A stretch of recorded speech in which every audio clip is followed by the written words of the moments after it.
Welcome to Beyond the Physical, a podcast that uncovers the secrets to tapping into the world beyond form to thrive in life and business. I'm your host, Sitara Faye, a world-renowned psychic medium, quantum business coach, and your guide on this journey beyond the physical. Each episode will dive into spiritual insights, intuitive wisdom, and practical strategies to help you discover your personal greatness.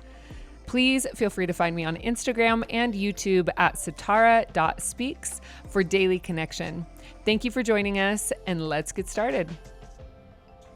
Before we proceed with today's episode, please note that this was originally recorded as an Instagram Live, and you'll notice some instances where I encourage some interaction. If you find yourself wanting to do so or to catch us live, please feel free to dial in by commenting on any of my posts on Instagram, and I'll be happy to send you a DM. Hello, my angels, and welcome today. I'm so excited for our guest. We've got Miss JJ Brighton. You may know her as Activations by JJ, and I've got to be really honest with you all. This is a bit of a fangirl moment for me. You guys know I like my fangirl moments, but I am truly honored and in just such gratitude to be able to share this space. JJ's work and her YouTube videos, again, if you don't follow her already, go ahead and check her out. But she's who I go to listen to when I am, feeling a little bit wonky or a little bit off. I don't always like to listen to my own recordings. So her channel has just been such a saving grace. So I'm really excited to be introducing all of you to her. The other cool fact that she's hopping on is that we were both in Mount Shasta this last weekend over the Lionsgate portal, and I'm definitely still integrating. Welcome, JJ. Hello. Hello. Can you hear me okay? It's loud and clear. It's perfect. Amazing. Yes. Whoosh. Post Lionsgate. We chose to do this post Lionsgate when both of us were at Mount Shasta. I was like, did we time this right? Like, are we just like co-regulating our integration today? Is that what we're doing? So I am in integration like I have never experienced before. Like, truly. Me, ditto. Ditto. Truly. It's really funny because it was one of your posts that kind of like tipped it, because I was sitting at my house just feeling like I needed to get in my car and go to Shasta, and I had no plans to. So I was like, this is bizarre. And then my father, who, he and I, we get along great, but he sent me the link to go to the Bruce Lipton event, like out of nowhere. And I was like, if my dad is tracking this, like, I should probably go. Yeah. So that was 100%. That was it.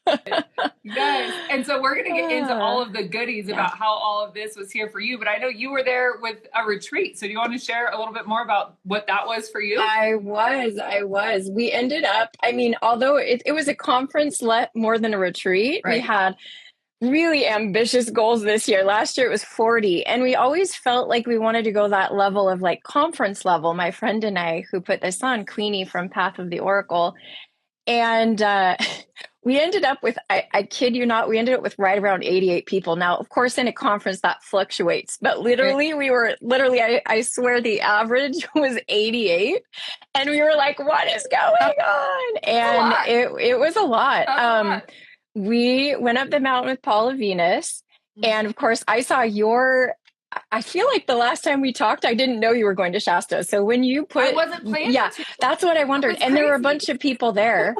So we didn't all connect in person, as you know, but I'm sure we were there astrally for a reason. I have felt into what I was bringing through before the conference, because I don't know about you, but when I'm facilitating something, I'm very much in the mode of like getting it done and doing it. And I'm not channeling, I don't know how to say it, but I'm not getting as many downloads in that moment. Yeah.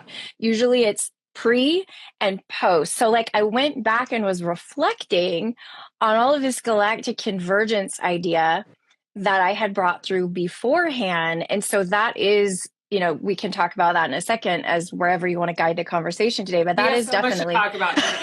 I know we do. I was like, I don't think we have enough time, but yeah, we have a lot to talk about. A lot. Mm-hmm. So fun. Yeah. Yeah, I hear you on that. And I also want to say I have been tuning into your I think June, July, and August channels on YouTube. And the divine masculine, and then we've talked about the star seeds that are coming in as well, and both of them have just been like pinpoint to my heart in so many ways, and you know this a little bit deeper. And as for that conversation, the volume has gotten turned way up, which is quite interesting. But to speak to what you're talking about the galactic convergence, I felt a lot of mixed energies at Shasta, to be honest. That's what I felt. That's exactly what came through. Very mixed. Like it. Yep. I didn't like it. And I had some really, really beautiful experiences because I have been in Telos. I have personally had my experience of walking in Telos. And so I feel a sense of connection in a home zone with Telos and with Shasta. And mind you, when I walked into Telos, I didn't know it was a thing. I was not trying to. I was just exploring. I was completely naive. Next thing you know, I was in a city. And I have a podcast that, whoever's interested can go tune into that.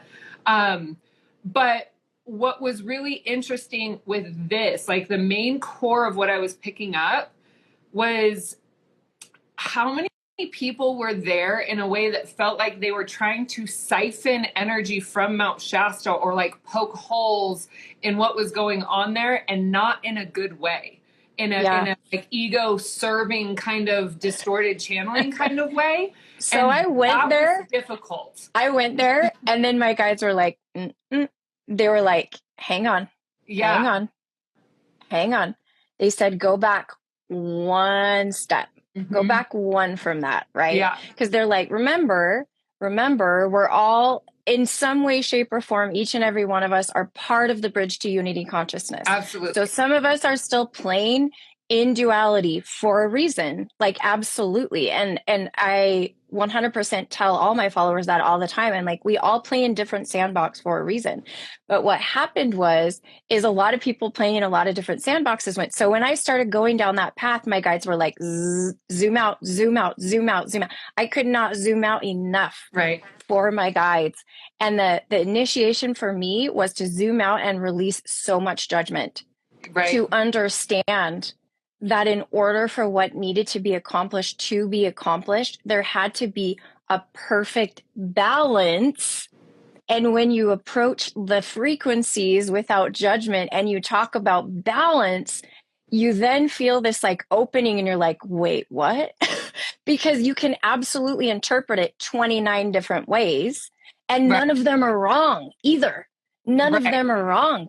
That's the crazy thing about it. But I had to go with what felt good in my body. And so I shifted and shifted and shifted and shifted till I finally landed in a place in my body that felt like where I wanted to stay. And the other thing that was funny is they kept saying to me, as within, so without, as within, so without. Don't try to detach yourself from this. As with Mount Shasta, so with you.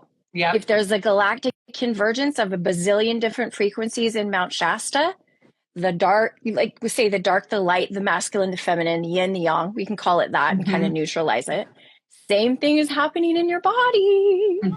Don't deny that, because there are parts, and so we call that shadow work. You know what I mean? We call that shadow work for ourselves too. So it was like, it's a reflection, it's a mirror. And I had to keep going back to that, because whenever I would get into like, oh, they would be like, it's a mirror, snap back, get back. So that's what I was going to speak to on that, because I felt, I also have a huge soft spot for the trash situation on Gaia and the siphoning of resources on Gaia. And it felt like that. And then as a female, and also as a channel, and also as a, person who's putting myself out there to the public to help people, it's like this siphoning of not allowing that divine feminine and the feminine energy to be balanced and harmonious. And that was the reflection for me personally of going, oh, that's why I'm triggered by this. But similar to what you were saying, I was like, Shasta's energy is big enough to hold all of it and then some with absolutely zero problem. And that's what they said. That's what they said to me. They said the same thing. They're like, they basically were like, she's a big girl. She's a big girl. She can handle it. Exactly. Yeah. And I was like, oh, I'm not. They're like, don't play that game right now. We don't need you to play that game. I'm not saying game. How do I say this in a way? Because I literally, whatever any of other channels are bringing through. Well, but I honor whatever's coming through. Like I really am trying to be in a place where we all have our voice and we're honoring each other's voices, especially as women, because there's also been some shadow work done in the divine feminine around like sister wounding, right? That this is always coming up, right? Yes. The interesting thing about our conference, Sitara, is that we had so many men there, and we've never had that many men come for a spiritual conference. You guys know this. Normally you see so many women, but we actually had a fair amount of men, which I was very grateful for. And we ended up, I felt there was a healing of the fact that the divine masculine has not felt invited in to the spiritual communities. And we were like, you are welcome. You are welcome. It's almost like we have to go out of our way and overly invite them now because of it's like trauma and all the things, right, of this world. But it's like, we want you here. We want you here. So that was actually something else that came in, but that's sort of matches up with what you were saying about balance. But the sacred union balance, like you were talking about, yes. know, how many women do we know that are going, where are the conscious men? Where are the conscious men? Where are the conscious That's men? It. We want them in our circles. It's like also, okay, we can put the invitation out there for so many years. And like you're saying, even Bruce Lipton was talking about this, and I found it very interesting that I was there at a science conference right. in Shasta as a channel. It was, I was once again very much reminded that the work that we do is very much leading edge and very much ahead of the time. He was talking about researching epigenetics starting in 1967, and it wasn't even accepted in science until 1990. And he was talking about ahead of the time. Well, when I brought up light language to him, he's like, oh, you're going too deep. And I'm like, I get what you mean. The ahead of the time thing. Okay. Like that's what's happening. And it was interesting because there was, I think, and maybe you can relate to this, is that it's so normal and it's so natural that I forget that it's not normal and that it's supernatural. Right. Like the conversations that we're having and the channeling and the connecting to galactic beings and connecting even with the heart of Mount Shasta as a consciousness. And so that was really interesting. But the other piece that I got, and this is what I'm really excited to share, is that the title of the retreat that I was at was called Honeymoon. And so Margaret and Bruce, they've been together for 15 years. They're literally like your divine grandma and grandpa that you want to spend the afternoon with. Their whole conversation was a very third dimensional, very practical, very real world application of anchoring heaven on earth. So it's called Honeymoon, like basically creating heaven on earth. And the other part there's two parts to this, is that on day one, I ended up driving out to Pluto's cave myself, because that's where I went into Telos. So I wanted to go back and check in. And one of the things that I was shown very clearly, which is very exciting, is that like we know we're bringing our physical bodies into 5D. And that's why this ascension is happening, why we have ascension symptoms, why we need more water and all the stuff. But what they were also telling me was the representatives of Telos that I was speaking with, they were telling me that there will be a time when we as physical humans are more and more welcomed into Telos, that they're prepping that in the same way that we are being prepped to be able to meet and have more of, like you're saying, the galactic convergence in that way. And then, and it's by sacred union, deep love, the family unit, and that there's a blueprint that lives within all of us that's helping to anchor that. So I get that message, and then literally the next 3 days, that's exactly what we're talking about, but in a very third dimensional and scientific way. So Bruce was speaking this science vocabulary and the science way of explaining exactly the message that I had just gotten from sitting in Pluto's cave. And to me, it was just like such a celebration of, okay, one way or another, we're moving in that direction. Like it's happening across the board. There's so much dropping in. As you're talking, I'm just like, how am I even going to listen? Like so on point with what I'm getting. Okay, I could tell you like 5 different stories right now that match up from the conference. I was just about to tell you that, you guys, listen, my husband came and so did my little starseed. And I feel it was symbolic. We had the divine masculine, the divine feminine, and then internal child, which is like the Trinity, right? There's many ways you can see the Trinity, but right now that's the Trinity that came through in the conference. In fact, that's what literally the guides, the Star Mothers said. The divine masculine, the divine feminine, and the eternal child energy make that Trinity, that balance that we need to be able to carry out what we're doing.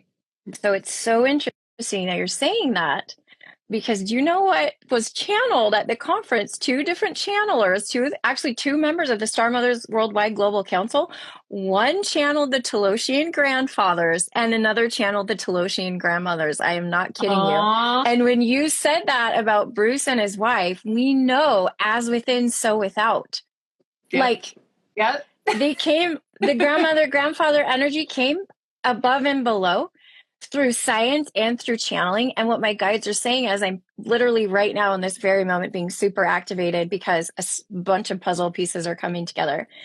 I'm hearing it was also a convergence of messages and forms of messaging where you and I both know that you can say the same thing in 2 different ways. And we just talked about how sometimes we have to modulate the way we say it.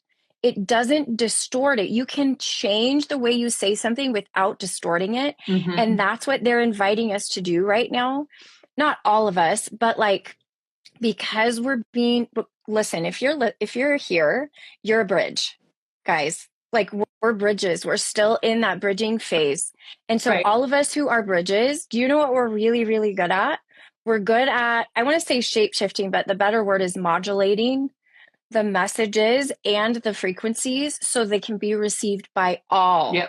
And I was just talking about this with a friend, because do you know who was really, really good at that?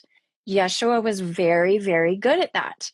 He was so good at taking a very high frequency message that was very deep and being able to allow it to be related to by people from all walks of life. And I feel like that's our invitation as leaders in the spiritual community, is to begin to bridge. So the fact that you went was honestly, I dare say, symbolic of a bridging. You happen to be like representing the collective, like say the channeling collective of the world. And Bruce was standing for this collective science of the world. And the fact that you 2 met during this galactic convergence at Shasta was honestly a huge message for all of us to see what is. Are you getting the chills? I am. It's making me cry a little bit. I feel that. I totally feel it. We have to understand, you guys, every little step. We feel like our actions aren't very big. Sometimes we feel helpless. Let's just say it. You talked about the garbage in the world. Like, how helpless do we feel about the garbage in the world? You know, it's like we have to remember this law of correspondence.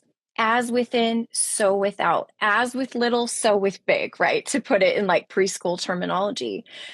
Your tiny actions, you showing up at that conference, is really big. Myself showing up. Can I just be honest with you guys?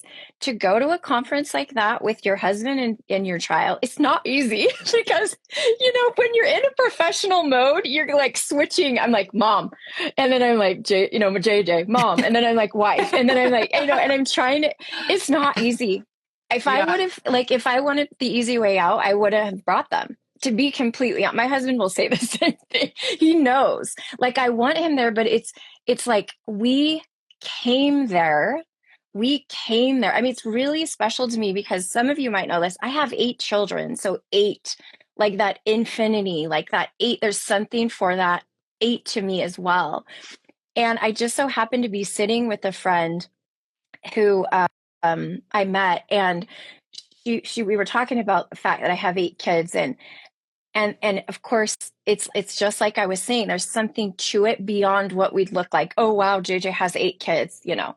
It's more than that. There's something symbolic to it. But the fact that I was talking about that and this whole, you said it, Mhm. I say divine family. I don't know if that's the right word, but this family aspect to it. Yeah. But anyhow, that's a lot of puzzle pieces that just dropped in for me. So It's huge. there we go. No, I've been getting this. I've been getting this for a while. I mean, our first conversation, we spoke mostly about star seeds and what's happening. And I'm currently in my integration, which is hilarious because I'm integrating some major, massive, all sorts of stuff. And You then and I decided to listen both. on Audible. I decided to listen to Grandmother or Anna, the grandmother of Jesus. And I'm like, this is not helping the integration. This is stacking activations like on You top have of no it. idea. Do you know what the first meeting I had coming out of Shasta, coming out of my integration shell, the first meeting I had, Starseed Parenting and Galactic Children, Star Mothers Worldwide is starting this huge program, this community and this collective. And guess what book was shared in That's that the group one. by one of the ladies? They said we all need to read Anna, Grandmother of Jesus, that exact book. It is, I mean, it's talking. So Anna, she talks in the book about how she practiced a sense of immortality, that she was living in her body for over 600 years. And she goes through the phases and some of the things that, practices that she needed to go through to preserve body. And also she talks about walk-ins and very interesting things.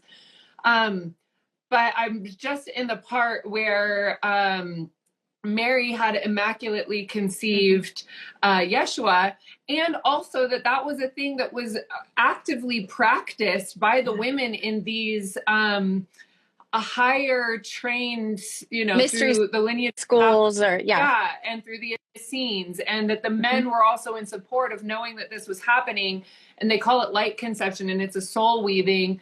They touch on it in the Sophia Code, and I mean,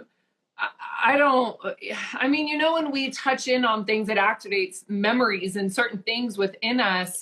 And I've shared with you that there was a time in Bali where I was helping a friend deliver a baby at home. And it just after that, it popped open my field of connecting to these galactic star seeds that are kind of like Benjamin Button situations, where it's like we have these beings that are operating already at an integrated level of Christ consciousness, that are saying, I need a body because we are going to be the leading edge of the next generation. And if we aren't able to come into conscious parents, and that's the thing, is like the conscious parents looking around going, the state of the world is absolutely wackadoo. I don't want to be responsible for another being. But these beings are saying, hey, we have a dowry. Yes. We have a plan. We're going to show you where we need to go. We're going to be protected for the first 5-10 years of our life. This is what's going to come in, and all of the and I'm getting chills even as I'm saying it. But it's like, it's that reminder. And then again, in Pluto's cave, like, okay, what message can I transmit? They're going sacred family. They're sacred family, not even just sacred union. It's a sacred family that is quite literally actualizing the new earth, heaven on earth template that we are bringing in. And, Bruce and Margaret, they were just talking about conflict resolution. They're like, this is how we stay in the love bubble. If we have a conflict, they're like, this is how we stay in the love bubble. And I'm like, this is it. Like, this is it. That's what we're doing here. That's perfect. I know. And it's so crazy because my husband is a marriage and family therapist. He's not doing a lot of that right now because traditional counseling, you guys probably know, it has its issues. But it is very fascinating. And we are entering a phase of being family centric, I guess you could say. Which I really appreciate and honor everybody out there who's listening to this right now, who that might give you a little ping of just discomfort because that verbiage, that idea was a little bit uncomfortable, difficult in the past. But what I truly feel right now is that the collective has done so first of all, we need to look back at how far we've come. Let's be honest. We've gotten to the place, Sitara, think about it. Would they have us be talking about this if we hadn't healed from so much of that trauma of the family? No. There's we wouldn't no way. be ready for this subject to be broached yet. And yet it appeared. It Yeah. came for, it is coming forward. I do so many different things. Sometimes I'm just like so many different things, like I tell people it's because I have so many kids. It's like I'm doing so many offerings. Why are my offerings like just organically shifting to this parenting piece? And we got the download. There have to be men involved in this whole thing that we're doing. There have to be men. It's not just a woman mom's collective. It is men too. So why? Because we're ready now. So I'd love to have everybody who's listening just take a moment, because I know you've grown up in all different ways. Like I can feel it. Just go into your heart right now and just honor where we are as a collective, where we are, where we've gotten. I mean, let's even honor the ancestors. They did the best they could with what they had. Were standing on their shoulders, even though sometimes it doesn't feel like it. We don't know the battles that they have had to get through to get where we are today. I know we don't know. And I know on the surface, sometimes all we see is the trauma, like narcissism, whatever it is that's a pattern in your family. That's all we see. We're the chain breaker. The chain had to weaken enough to the point that those chains could be broken. So it's time for us to honor every generation that got that to be a little weaker and a little weaker, so that we could be, if we are considering ourselves chain breakers, the ones to do that. So that's what's coming in. Just want to do that.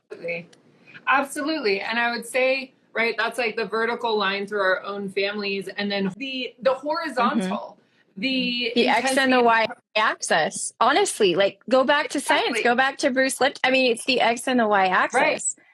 And it's the casual hookup culture, it's the devaluation, it's the polyamory, it's like all of these things that are coming in and splitting what that isn't actually allowing the blueprint. And so to talk about that from a scientific point of view, which I'm so excited to talk about now, because now I have the vocab words. Yeah, you do now.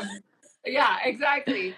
There's some deeper questions that I have about it, but ultimately what Bruce was saying is that our genes that we get are the blueprint. So the blueprint doesn't change. Yeah. The genes stay the same. But what changes, and when we talk about that, because I'm like, okay, well, all of us light channels say that light codes activate dormant DNA. Yes. Well, what it does is it changes the perception of the proteins around the DNA that's replicating different genetic encodings.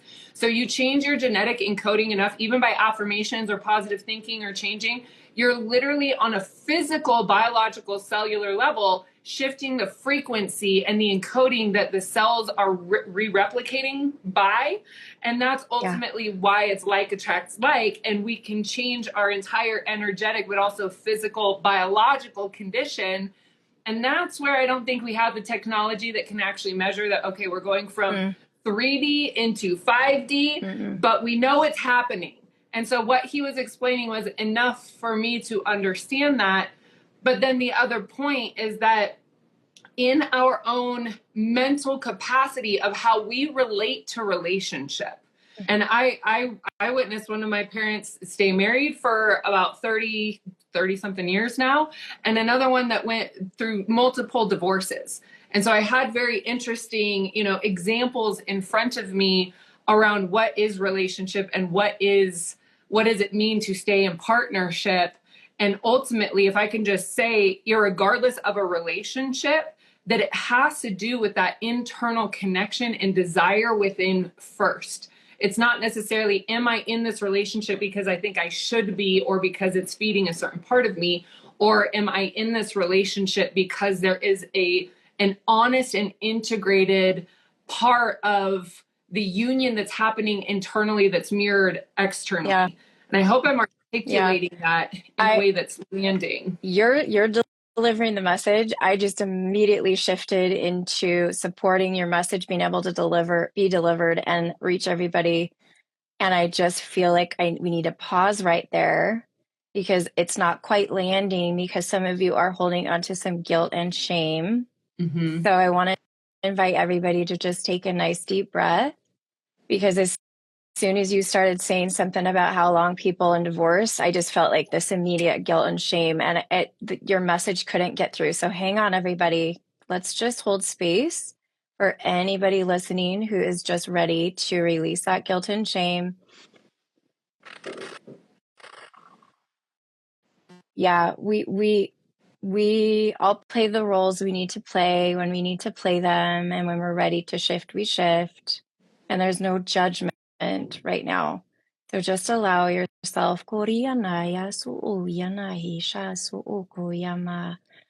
Take some deep breaths. I feel actually ancestral guilt and shame around basically relationships not working out, coming out right now.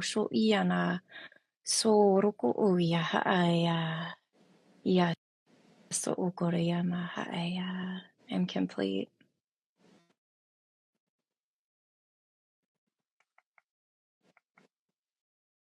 Yeah.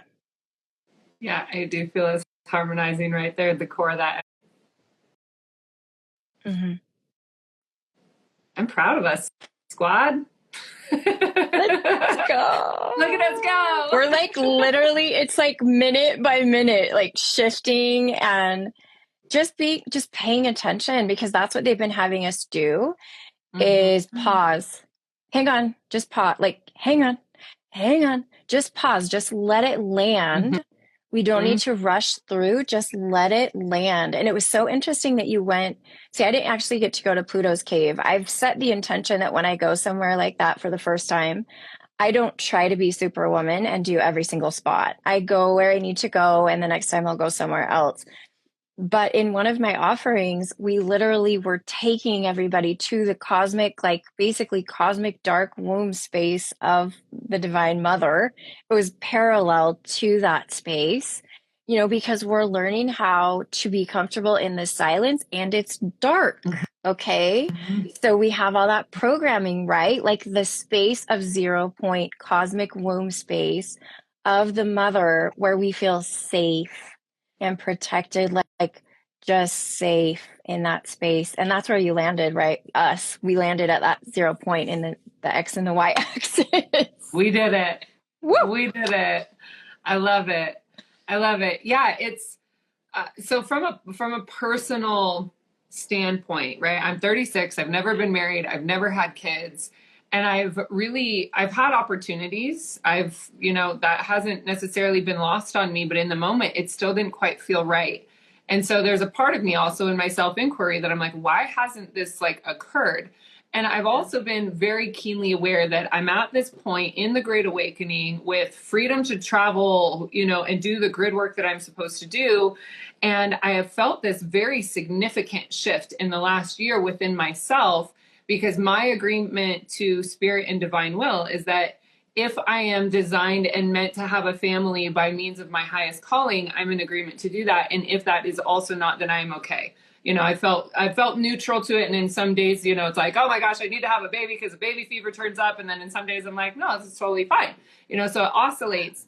But what's interesting, especially since coming back from this, it's like, it just could not be more clear that participating in a sacred family is also, it is my highest. It's a higher priority for you. It absolutely is. And that's really only become, I would say, a grounded awareness of like, okay. And I can tell you in the last week, I just got an astrology reading 2 days ago, and she said, your hormones are changing. Something's changing. And I said, I feel like I'm being prepared in a way that I've never really quite comprehended or understood. And I still don't necessarily know what that means. And I'm sharing this on a public forum because I know that I'm not alone in that. And I know that as we collectively are shifting onto these timelines of that, and like you're saying, the healing of the shame or the guilt or the punishment or whatever it is that's there, and knowing I was in my mid early 20s, I was in an on again, off again relationship. And I was always like, I would never do that. And then I realized every time we broke up, something shifted. Every time we got back together, something shifted. And I was like, it's serving. So yeah, divorce in some ways it serves, there's certain, my stepmom, I believe that she was designed to be my mom, but I had to come through with different DNA, it's ways that it serves. So when we can find that harmony within, like you're saying, of the forgiveness and Mhm. just the love and the acknowledgement of what is, and also knowing that we're looking forward. We're looking forward, we're moving forward. And in that, how much harmony can we bring to what we're creating in our own lives? And ultimately, that is the highest timeline. Mm, mm. Yep. And I just want to witness you because you are speaking for many, many, many, many, many, many, many women out there. So I just want to honor what you just said and how you articulated that, because I think you were bringing through a collective voice from a lot of, I would say, a lot of women in your age range. Um, I, I have happen to know many. I happen to know many, many, many, many, many. And so I think first and foremost, just being witnessed is like step one for all of you. Mm-hmm. Just, well, actually feeling safe enough to express what you said is what I'm Mm-hmm. hearing was step one. And step two is allowing yourself to be witnessed. And then, of course, you're going through the change, the body stuff is going on, which means that somewhere along the lines, you're allowing yourself to be so fully embodied instead of what we're pretty much ingrained to do as women, which is to dissociate. So it's a new age and stage of full embodiment, which is huge, right? And so I just find myself in a different position and I'm asking, what is my role here? So witnessing, holding a frequency so that your highest timeline can become a reality. I'm just holding that frequency for you with my cells of my body. So that's what's coming in. Beautiful. Yeah, even as you were speaking, to feel safe in saying that. I think one of the really interesting things that I have found in the culture that I've grown up in is that it's almost a laughable matter to say that you are actually interested to be in a committed monogamous relationship. It's like to say, okay, that's what I'm interested in. That's what I'd like to be. That's where the bar starts. And it's like I've had to work through my own shame or even like embarrassment and then go like, why is that even there? If at the core of my being or at the core of my desire, that is what is true. And it's not that I can try to manipulate what is true if it's a core desire from within, but also again, like I know that I know that I'm speaking for many. I know that I am not the only one that has experienced this. And this is also what I was talking about in the way that media has portrayed relationships to get us to believe that to be in a relationship or to desire to create a family, it's like why would you want that? That it's like a bad thing or that it's an embarrassing thing, which is, I think, just so much part of our innate culture or like our innate biology, but to not just, reproduce willy nilly. Like what we're talking about is very intentional cultivation of family. And even if like I was born willy nilly, but like to be able to have, right? I'm a willy nillyer, but to have like the opportunity, no matter how we all got here, to basically hold hands in that unification again of knowing where we're going and knowing that we can in this moment. It doesn't have to start from scratch.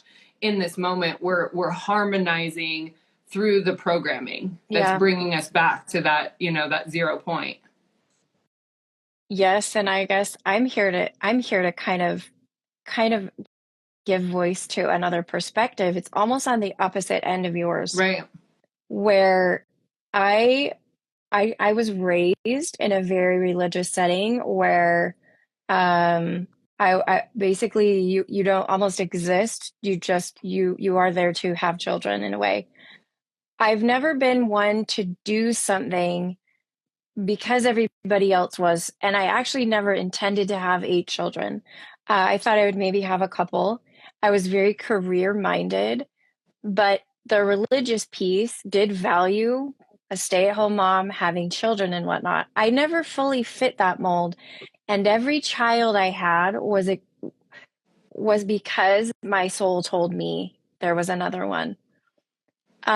on the end of that, though, is I'm sure it's a smaller group, but I actually want to give voice to any women who did end up having children, maybe getting married, and lost themselves in that. So see, you lose yourselves on one end, you lose yourselves on the other end. How do we bring together our two perspectives, which I am making my way back, right? I'm making my way to a spot where, I'll be honest, like there have been moments, I feel like I can say this and I hopefully it will be received, the where I'm trying to portray it, but resentment is a huge one, I think, because there is so little support for mothers for their mental health and in other ways in our communities today. Right. There's so little support. So when you are in that, you are on your own.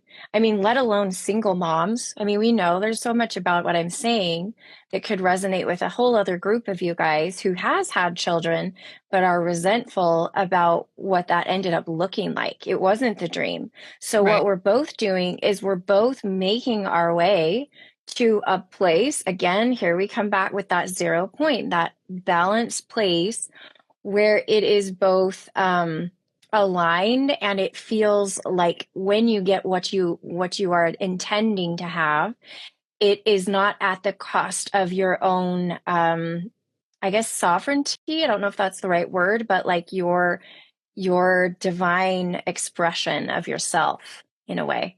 So that's an interesting thing that I'm noticing. It's like I'm over here, you're over there, we're both like, okay, how do we get here? We've got a lot of single moms here in the comments as well. So I know that this is landing. And obviously when we hopped on here, we didn't know that this would be the topic of conversation, but I think it's one of those that's like,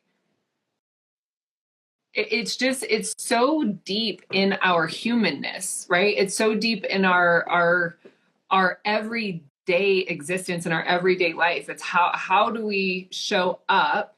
How do I show up in this world single and being like, okay, I know that there is a child that wants to come through and going, okay, this is very interesting and funny to navigate. And then simultaneously, okay, then we have moms who have had multiple. And in some ways, it's very, from like a clairvoyant or psychic perspective, sometimes I see that it's like a mom or a woman can like open the channel and then almost like babies like line up. Yeah. And they're like, okay, next one. I talked to a woman, she said she got pregnant 4 times like clockwork, like every 9 months after the first one was born. And so where she was like, I don't even know how this is happening. Like I had to shut down the gate. And let me tell you what that does to under the type of bodies that we're moving and shifting into more possibilities into our superhumanness, right?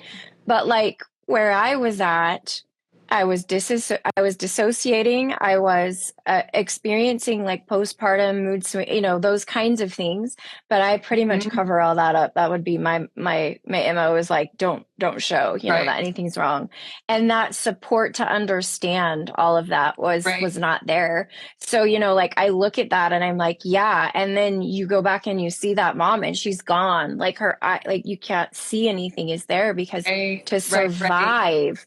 And I actually want to just really quickly comment. I see some dads on here too, and I want you to know and honor the fact that as a person in a male body, you have both the divine feminine, the divine masculine. And what we're talking about is actually probably more connected to even just the idea of divine feminine. Now, it pertains predominantly to women and female bodies, but as a single dad or a dad who's a caretaker or had to play both roles for their children, what we're saying could absolutely resonate with you, let alone, no matter what the family structure looks like. And I honor all different expressions of family structures, whether biological, whatever the biological bodies of the people in there are, but it's just taking a moment to honor them. And I saw them popping up in the chat. So I wanted to say, we see you too. Absolutely. And we're glad you're here. I mean, this is a conversation for all of us, right? Even if we take it from sacred union to sacred family, it is a conversation where all voices are present and all voices are desiring to be heard.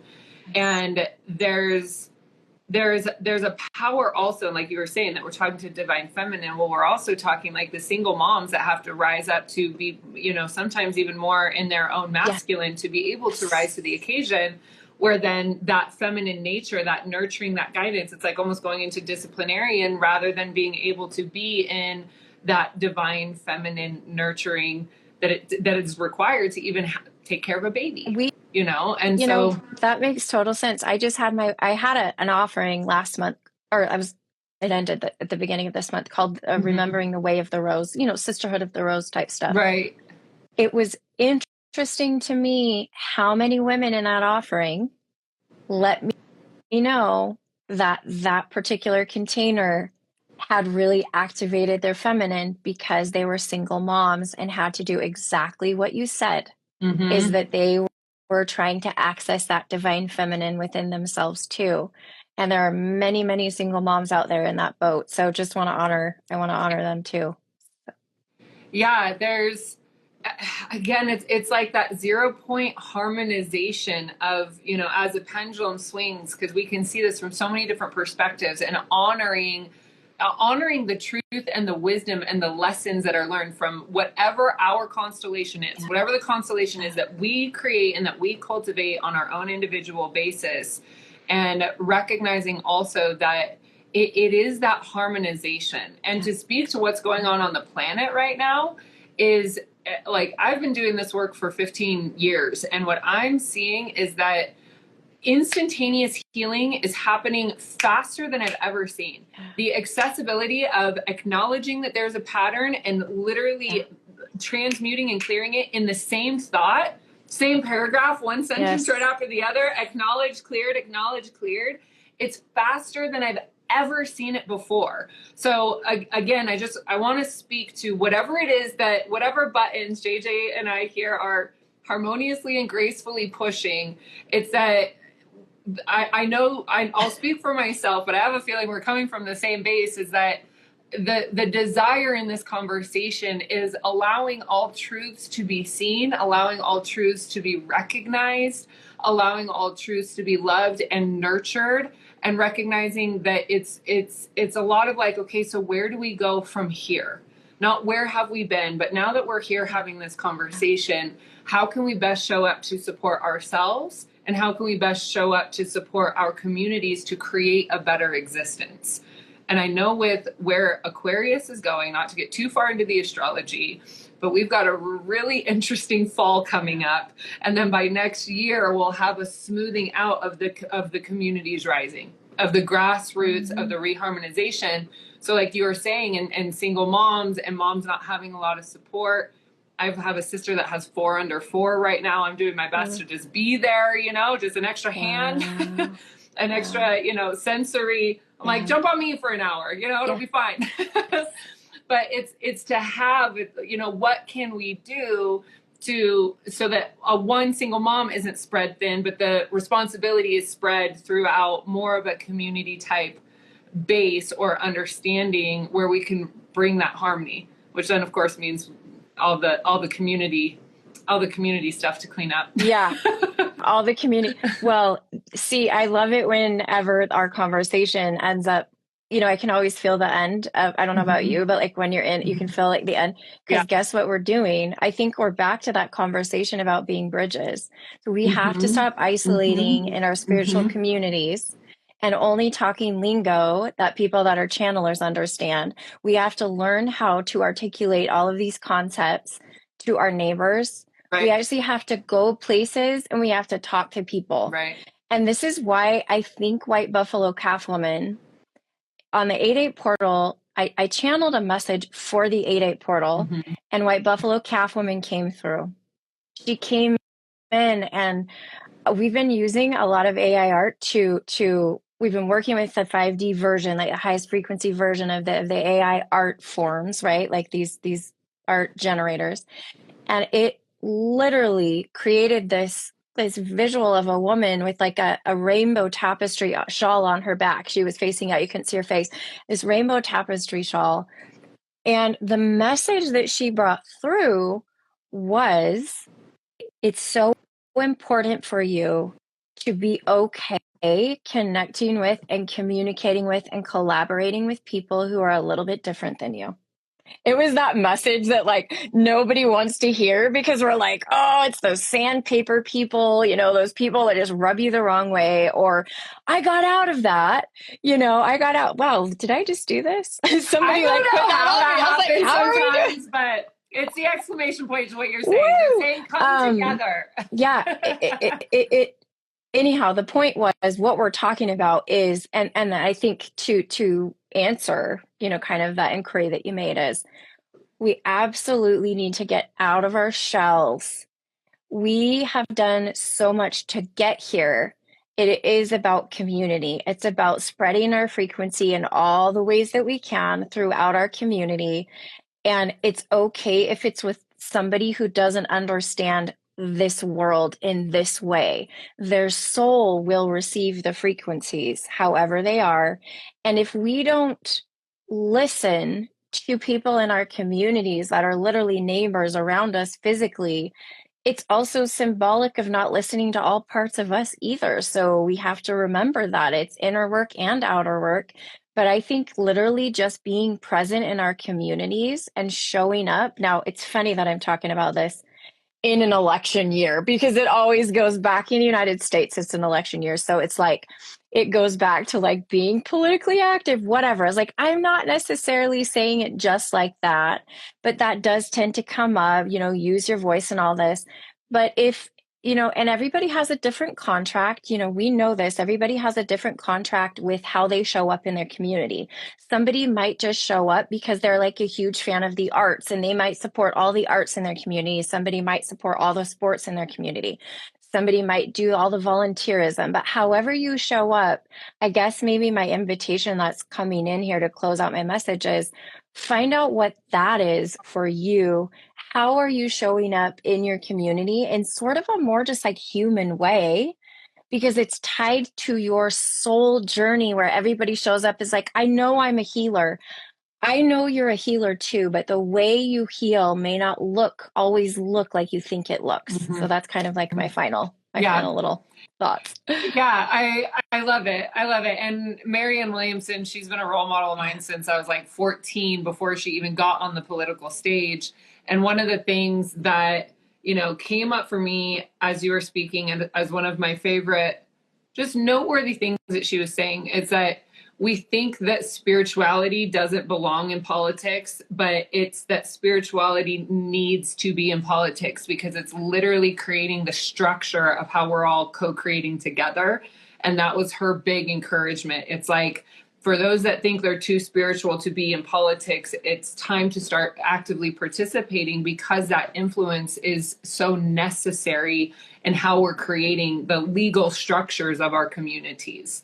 And there's so much to that. We don't necessarily. If you guys think that's weird, then why did I basically get my undergraduate degree in political science? Do you guys think that's weird? Like, that's a little known fact about me is that I got my undergraduate degree essentially in political science. And so It's like so funny that you're saying that. And here I am, a channeler. It's like little winks from the universe, like little nudges, little breadcrumbs and things from your life that you did and I think I saw that you just had somebody on a live who was in like the legislature that you didn't know, right? You just was it Emily? She lives in LA.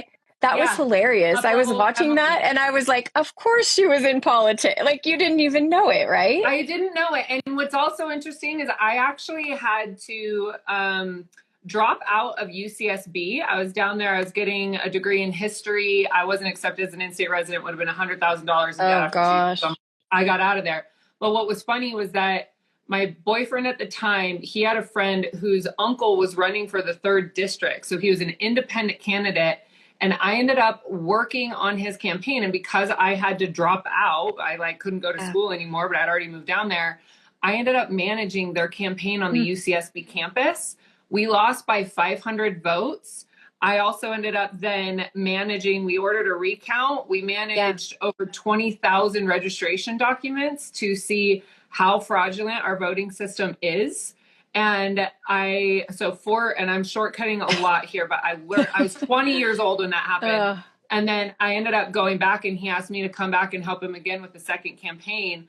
And the amount that I learned, I always knew that at some point I would be getting into politics based on that experience.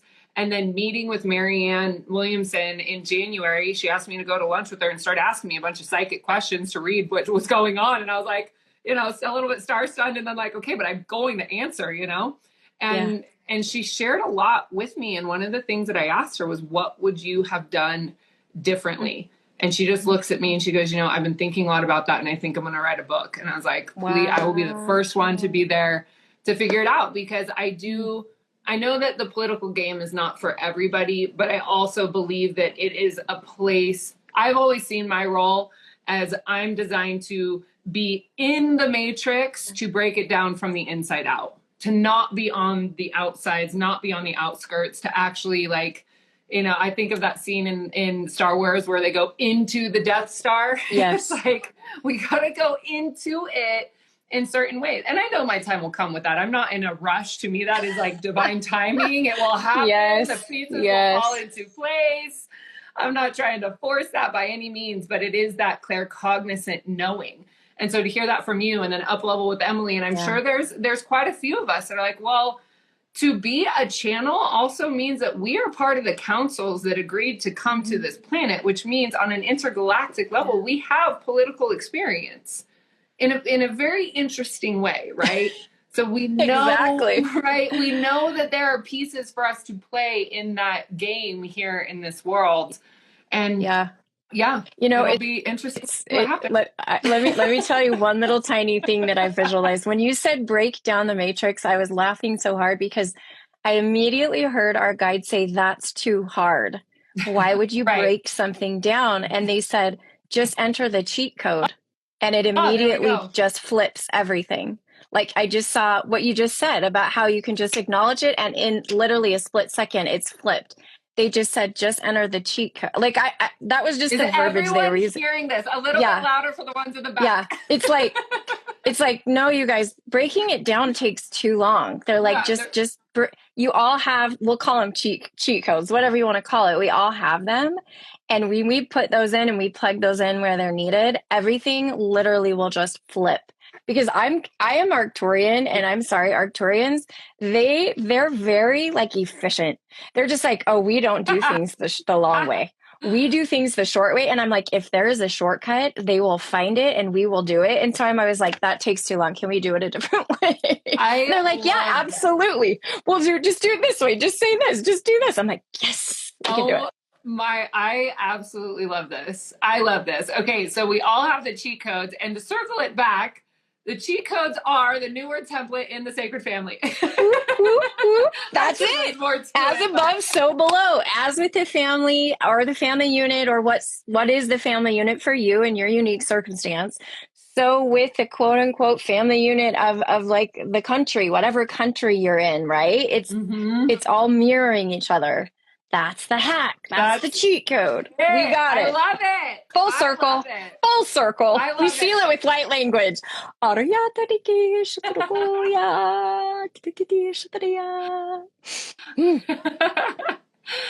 love it. JJ, I'm so glad that we've had the opportunity to do this. And it's so funny because when we booked this, I looked at my calendar and I was like, that seems so far away. And then today I was like, that happened like that.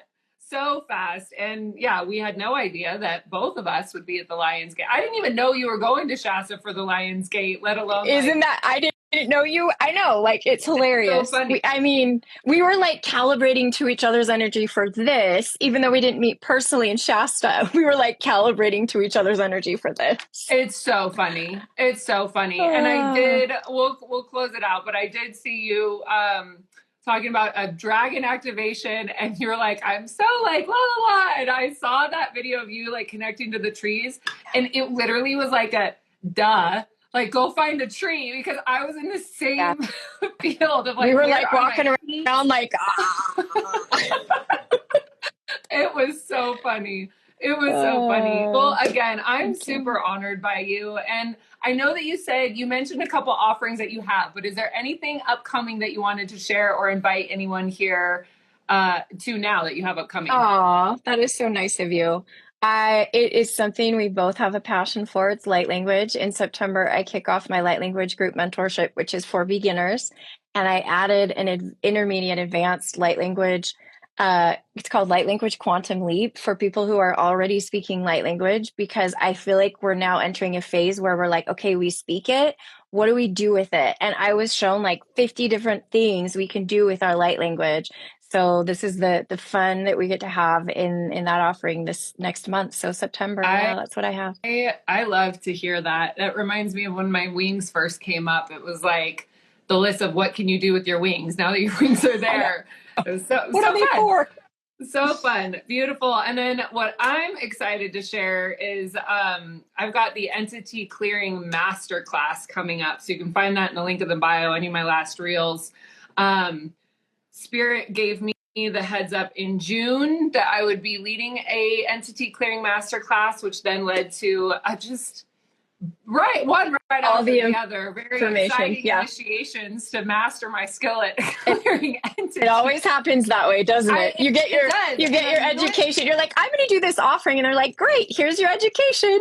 I didn't decide. They were like, this is what's going to come in, and then I was like, crap, I know what that means. Yeah. And now I feel like an entity clearing badass. Like, hey, I got nothing on me. And we're gonna we go. For anyone who's been in my classes, you know we have as much fun as possible. Talking about clearing entities and how they influence our life is not a super fun conversation, but I can promise you're going to laugh, you're going to learn a lot, and you're going to walk away feeling more clear and more embodied in your personal power than you would without taking it. So that's really the core of it. And again, JJ also, I'll fangirl you for a minute. JJ also has been doing these monthly energy channels that have been bringing me to like the most beautiful tears of just heart resonance. So I want to honor the channel of those reads, because I know sometimes it feels like you're shooting in the dark even when you're getting the channels, but for me, they've been landing so much. So you can find her on YouTube, and if you haven't already, go ahead and follow her here on Instagram. She's been marking 777 followers on the 77 portal, now 808. I know. Let's just help her keep that rising, you guys. Thank you, sister. It's a beautiful thing. Yeah. And again, honored to know and walk with you in this world. Even to just know you exist helps bring a lot of, I feel like solace into we need outro music. I was like, dun, dun, dun, dun, dun, dun. We do. Yes. Little outro music. Bye, everybody. Yes. All right. So we'll end with the closing prayer. Why not? As we go forth, may we integrate the healings and the lessons received with courage, self-love, and compassion. Our connection here today is very much in love and very much complete. Mwah. Thanks, everybody. Thank you all so much. Thank you. Ciao, ciao. Bye. And we want to share a big, generous thank you to our listeners who decide to become Monad Society members. This supports this podcast so we can stay true to our heart-centered vision of freedom in topic and expression. We are happy to welcome new members into Align, our community that meets twice monthly for deep dive transmissions, Build, our quantum business development for intuitive entrepreneurs from $0 to $10,000 a month, and Rise, our advanced level psychic development and scale your business course for high-level founders and CEOs by application only. I'm grateful that Monad itself is a sponsor for this powerful and free offering. So please know your invitation to join our movement is here and now. Please click the link in the description below, monadsociety.com/Sitara Speaks, to see what offering resonates with your higher calling. Thank you for tuning in to this episode of Beyond the Physical. I hope you found our discussion enlightening and inspiring. Remember that this is an ongoing journey, and I'm here to support you every step of the way. If you enjoyed today's episode and would like to hear more, I encourage you to subscribe so you don't miss on any of our future episodes. Connect with me on social at sitara.speaks for more insights and updates. Until next time, stay connected to your inner wisdom and keep shining your light.